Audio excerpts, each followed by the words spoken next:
Hello everyone, I'm FARMERSIM and welcome back to the Calmsden Chronicles here on Calmsden Farm. I do hope you're doing very well and having a wonderful day.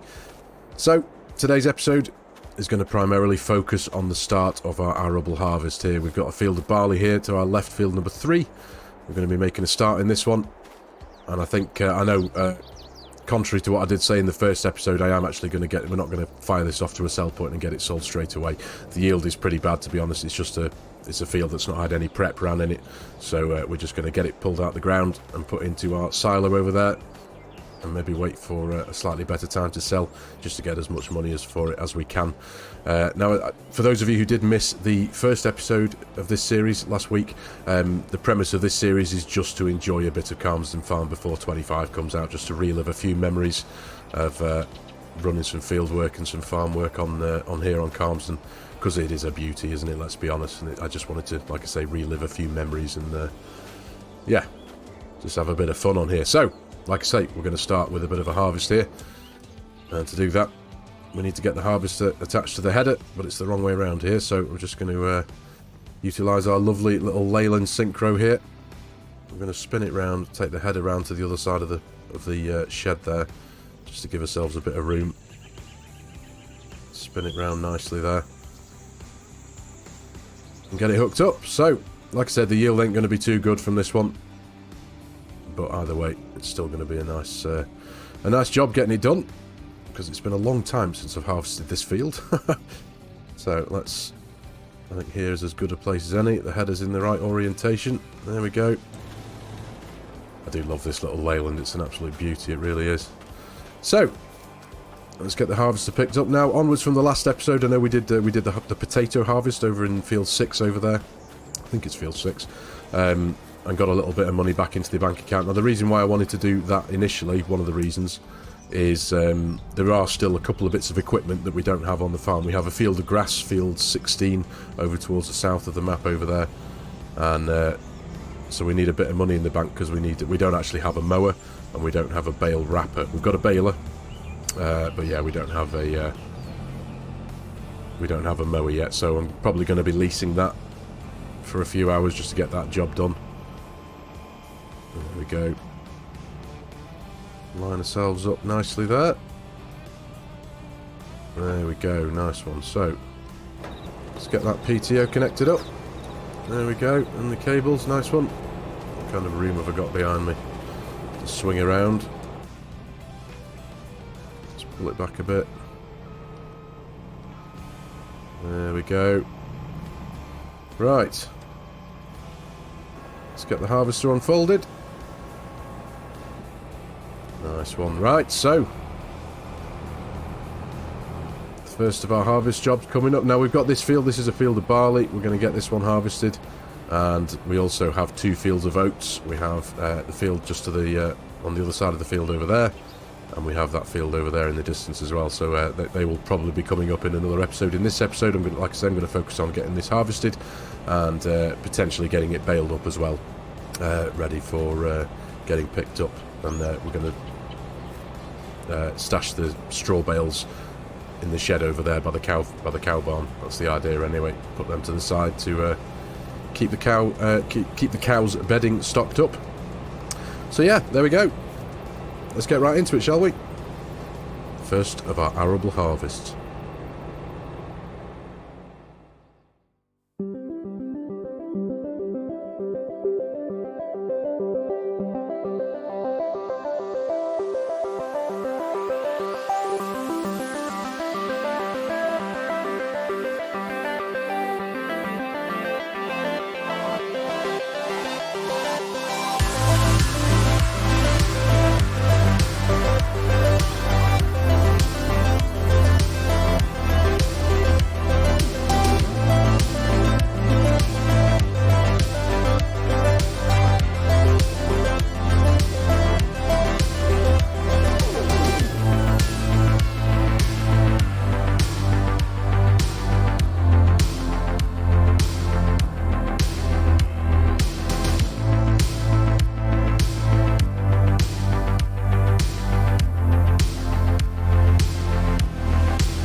Right, there we go, all done. So, sitting over in the silo now, we have 125,688 litres of barley, which I know could have been a lot better had the field had a bit of prep going on inside it, but it is what it is. Current value, if I was to have sold everything now, we would have got £34,467 for it all, but if I wait till January, it's 47,601, so a difference of just over 13 grand. So I suppose it is worth waiting a bit, isn't it, for that? But while I'm here, while I'm in the combine as well, I just wanted to give you all a bit of a tip. Those of you who are Courseplay users. Essentially now, the plan is that we've just run the harvester, and the plan, in my mind now anyway, is to now run the baler. Now, of course, you can run the baler on the existing Courseplay course that you created for your harvester, but the harvester always starts on the headlands, or it should do, and ideally when you're running the baler Courseplay course, you don't really want to be starting on the headlands, because when the baler drops its bales on the headlands, you're going to run the risk of bumping into them every time you're coming up and down the central rows. So ideally you want the harvester course to start on headlands, as you do, and the baling course you want to start on the central rows. Now, the way I've the way I've always done it is essentially, when you plot a Courseplay course for the first time, you want to be, when it comes to the harvester anyway, you want to plot the course, save the course for the harvester, and then before moving the harvester a single inch, remove the course, unload the course from the harvester and go back in and plot the same course, but only changing starting on headlands to start on centre, and then you will have exactly the same course, the same layout of course, but starting on the centre as opposed to starting on the headlands. And the important factor in there is not moving the vehicle a single inch, essentially, because if I was to plot a course here, like for example now, and then move the harvester to here and plot the same course, the course may well end up being very slightly different in a very slightly different orientation. So the trick is to plot the course before moving the vehicle a single bit. So if I jump into this one now and jump into my Courseplay courses here, so field 3, here we go. This is the course I've just ran. I'm going to load it up. There we go. If we load that up there, let's bring up the heads-up display so we can see what we're talking about, and I'll bring up all the nodes. There we go. Right. So this is the course we've just ran. So as you can see the lines of the Courseplay course line up perfectly with the swaths that were dropped. Now, if I come out of here, if I clear the current course there, and now this is the other course that I created immediately at the beginning of, before that cinematic. So if I load the baler there, I've called it baler, as you can see, the Courseplay lines still line up perfectly with the straw swaths that the harvester left, but it's not starting on the headlands, it finishes on the headlands there, as you can see from the stop sign there. And I think it starts somewhere in the, if I just have a look at the map actually very quickly. Yeah, it starts directly behind us there. Where are we? I can't actually see it for looking. Yeah, there you go. It's right on that one there. So that's the bit of a tip for you, as I say, for Courseplay users, so you don't have to create too many other courses, and it means you can run the baler on essentially the same course as the harvester, just by plotting one after the other immediately before setting off, if that makes any sense. So yeah, there you go, bit of a tip. Right, I suppose that drops nicely into the next job that we've got to do. We're going to run the big fent with the baler, so let's disconnect the header here. Let's line that up roughly in the middle there. That should be about us there. There we go. Let's drop out of there. Disconnect the PTO. And we should. There we go. That one's clicked nicely onto there. So yeah, we'll get the bales picked up. We'll see what we get from a bale count out of this. Like I said earlier on, I do still need to, although I don't need to be wrapping these bales, but I do still need to lease a bale wrapper and a mower, so that we can deal with the grass work in a later episode. But there we go. That'll do for now. Excellent stuff. Let's jump in this beauty. We've not really used this yet. It's got a lovely sound to it, this one. It's one of the many things I love about the LSFM Bayern Agra mods. They've got some awesome engine sounds to them. So let's reverse up to the baler and get it hooked up. That looks about right, he says. Perfect, almost. There we are. Right, so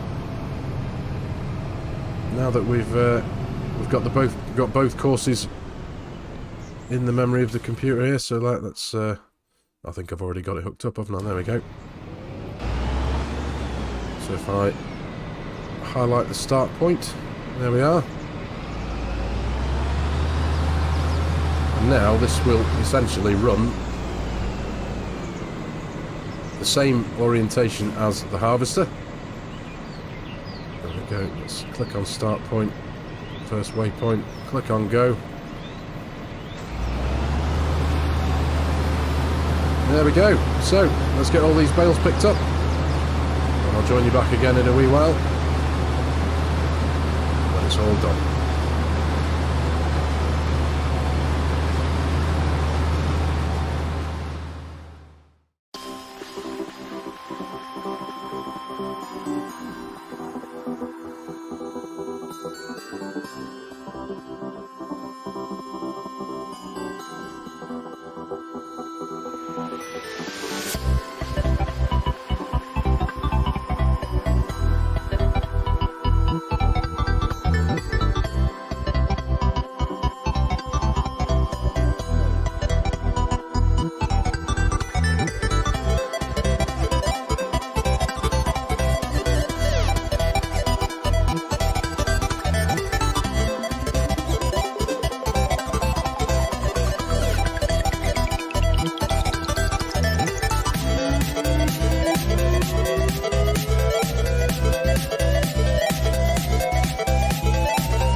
Right, job done, baling finished, and we got 58 bales off the field at 8,250 litres a bale, 478,500 litres of straw. So that's going to go a long way to sorting the cows out for their TMR and their straw bedding.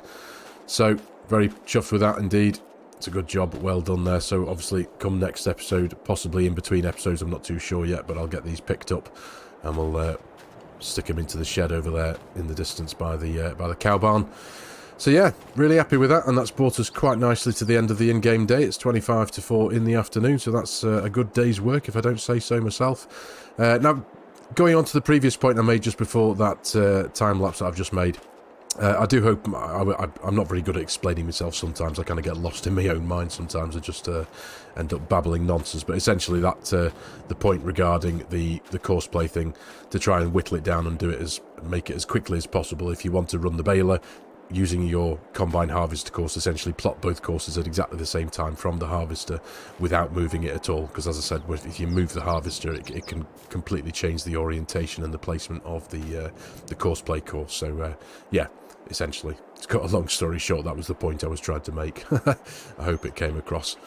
Anyway, so job done, really happy with that. So yeah, as I said in the first episode of this series last week, these episodes are likely going to be a little bit shorter than the ones I normally do. I normally make like 30 or 40 minute long episodes, but I think this one's probably a few minutes shorter. Essentially just enjoying the time down here on Calms and just spending as much time in the field as possible without me babbling in your ear. So I think I'm going to call it here for today's episode, ladies and gentlemen. With it being 25 to 4 in the evening, we're all sorted now, ready for tomorrow's work. As I say, we'll get these bales picked up possibly, or I might get these done off camera, and in which case, come the next episode, we've got 2 fields of oat to make a cracking on to get started with the harvest there. But we also we've got to run the cultivator in this field and also in the potato field that we ran in the last episode. So there's plenty of work to keep us busy. But yeah, as I say, for today's episode, ladies and gentlemen, thank you very much for watching. I really do hope you have enjoyed the video and found it a little bit of fun and a little bit interesting. As always, if you're new to the channel and you like my content and you like the way I'm doing things, please consider hitting that subscribe button and jumping on board, joining the channel. Please give the video a like if you can. It does do wonders. It helps the YouTube algorithm do its thing. And as always, there are a host of links in the video description below with my Giants Partner promo code.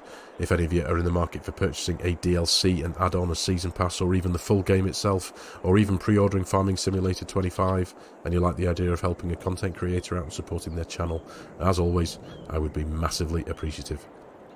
So thanks again for your time, everyone. Take care, and I'll see you in the next video.